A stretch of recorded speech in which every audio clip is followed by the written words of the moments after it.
Today I'm going to be talking about how actually writing in a physical book can help you find ideas that you might not find working on a computer.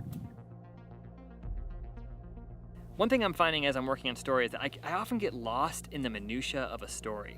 And so I'll get kind of to this point where I feel like I have the world built, I'll have the characters outlined, backstories, blah, blah, blah, blah. But then as I'm writing it, I don't know what I'm supposed to do. Like I get lost. I'm like, wait a minute, this story is stupid. And a couple things are starting to help me. One of them is thinking about character and intention versus obstacle. And then also working with a journal for writing my stories as opposed to writing them on the computer. So I'll like sketch out loosely what I want the story to be.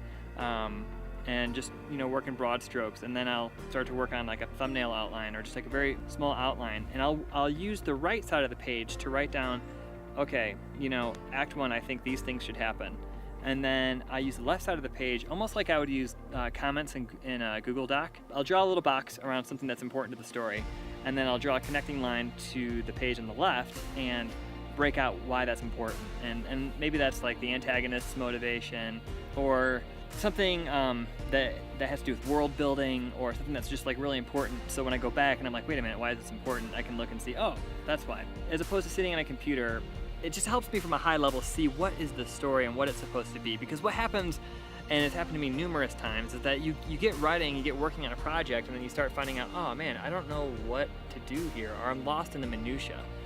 And I think having like a high level outline, for me, I'm finding helps me keep track of where I'm going and what the story's about, and it just helps me be more creative and more nimble in my writing. So hopefully that helps you, and I'd love to hear what you're working on. I'd love to hear if you have any methods for keeping your story straight in your own head, and thanks for watching.